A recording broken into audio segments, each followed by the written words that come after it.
Welcome back. Previously, we were discussing about various cases of interest and we were dealing in detail the case of compound interest, its concept, meaning, and while dealing with one of the cases of compound interest, we came across a case or situation where we need to use the function of log or logarithm functions. And previously we have discussed about how to find the log or logarithm of a number. Today we are going to deal with how to find the anti-log or anti-logarithm of a number. Let's see how we are going to do that. How to find the anti-log of a number.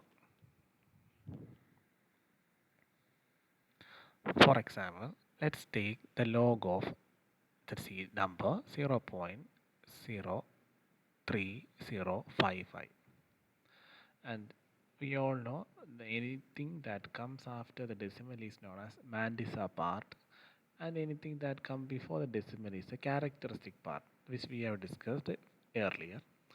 Okay, while dealing with anti-log, remember you need to first of all take the number as a whole from the sequence, then only you need to find the value of that number, means anti-log of that number.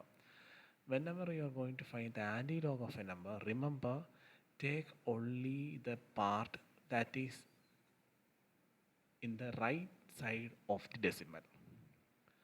See here the number is 0.03055.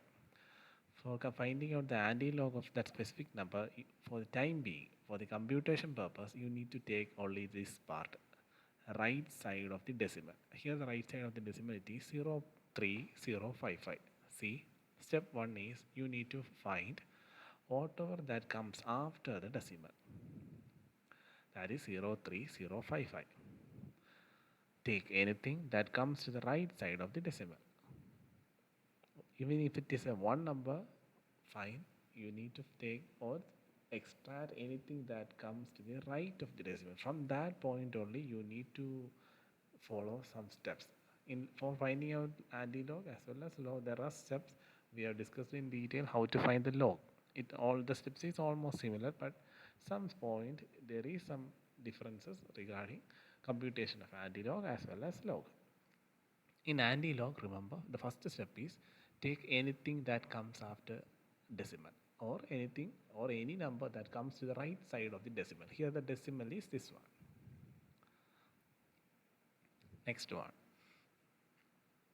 Now you need to split the series into three parts. That is, first part consists of first two numbers, followed by the next number second part, and followed by the next number third part.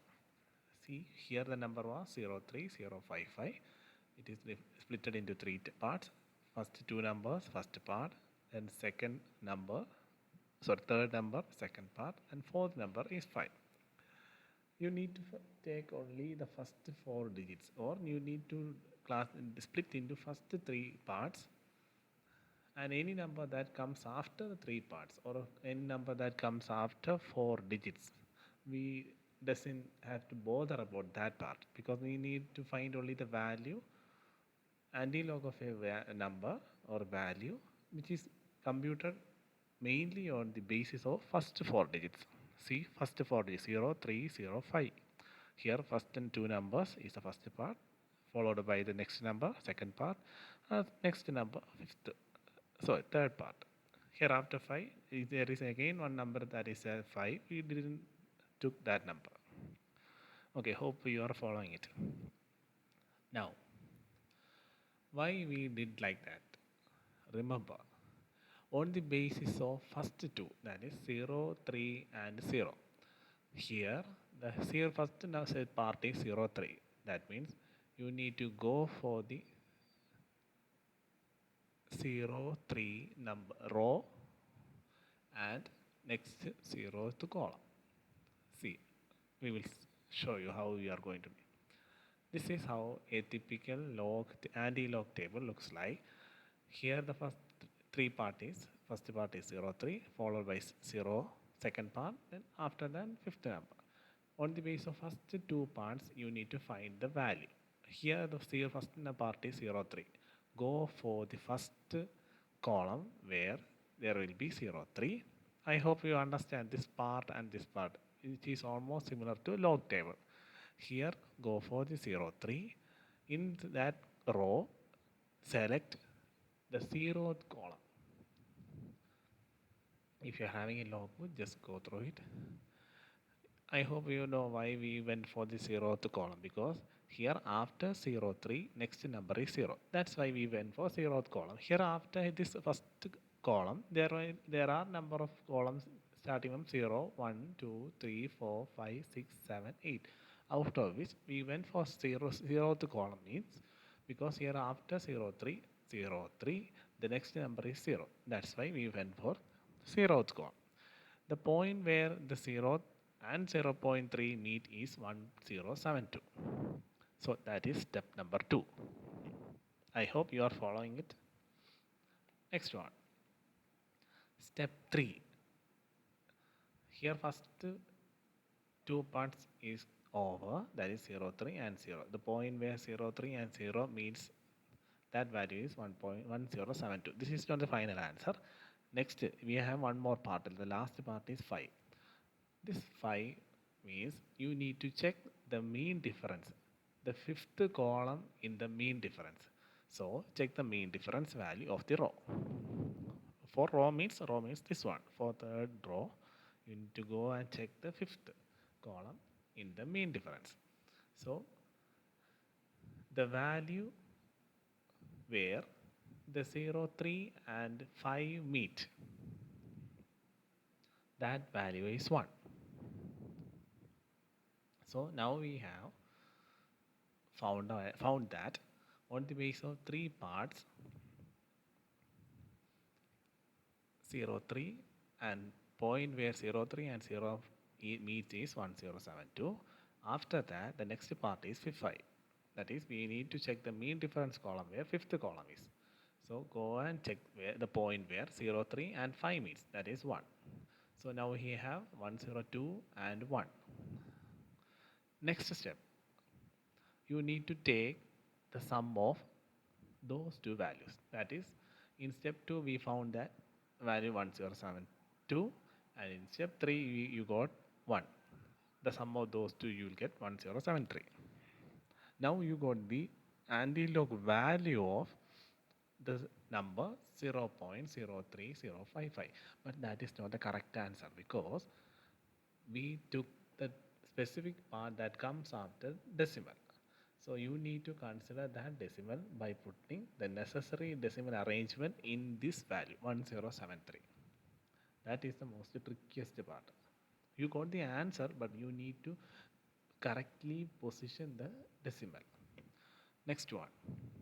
From this part, please be cautious. You may find it similar to finding the value of the certain number in log table. Here in Antilog case, there is some difference regarding how to find or how to position the decimal. Here, we are going to put the decimal in this number. Let's see how we are going to put decimal. Since the number to the left side of the decimal part is 0, I hope you all remember this one, because we are finding the Antilog of this number, and we took anything that comes after or to the right of decimal. Here the number is 0.03055. Remember, from this point onwards, be cautious. Here the number to the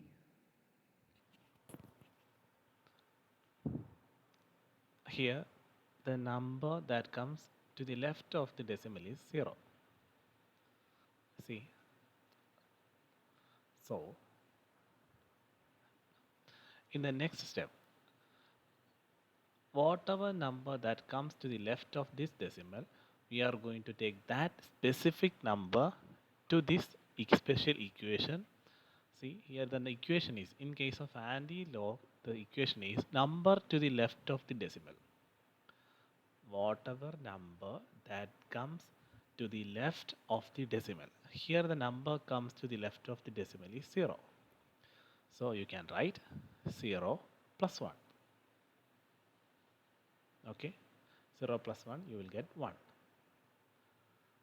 Remember, if the number was, for the time being, we are just trying some of the example. If the number was 1.03055, okay, and whenever this step comes, the number which we are going to take is, if the number was 1.03055, then the number to the left of the decimal is 1. Then the equation you could have substituted 1 plus 1 equal to 2. If the number was 2.03055, so the number to the decimal is what? 2. So it will be 2 plus 1, it will be 3. I hope you are understanding the concept. Even though it almost looks similar to the log case, there is difference between log in case of log as well as anti-log. Here it is number to the left of the decimal. I am not mixing log concept with this one. We will solely deal with anti-log case. Okay, here you got 1. Next step, how we are going to put the decimal.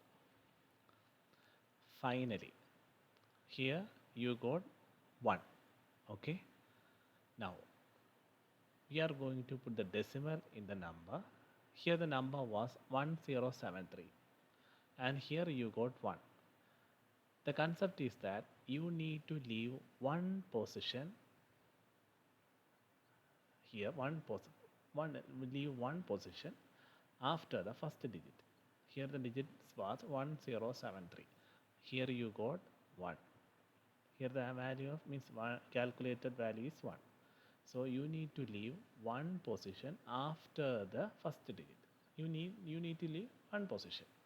Here the number was 1073. So you need to leave one position. One position means first digit 1.073. If you got the value here 2, you should have left two positions. That is 10.73. It will be 10.73. If the number to the left of decimal was 2, even 2 plus 1, if you have got 3, then you need to leave 3 positions within this number. Then it will be 107.3, 107.3. This is how you are going to put the decimal. I hope you understand the concept. It is almost similar to the log table, log of a certain number. In anti-log, or even though the steps are almost similar to the log concept, there are some differences regarding the computation as well as placing the decimal in the final number. You might be get confusing under this part because here it is number to the left of the decimal. In the log case, it is somewhat different. I am not specifying it in here because I don't want to bring any sort of confusion by mixing the both cases. Here in this case, I am solely dealing with anti-log. Just go through both cases, log as well as anti-log, and if you have any confusions or doubts, just contact me. I hope you understand the concept. That's all for today. Thank you.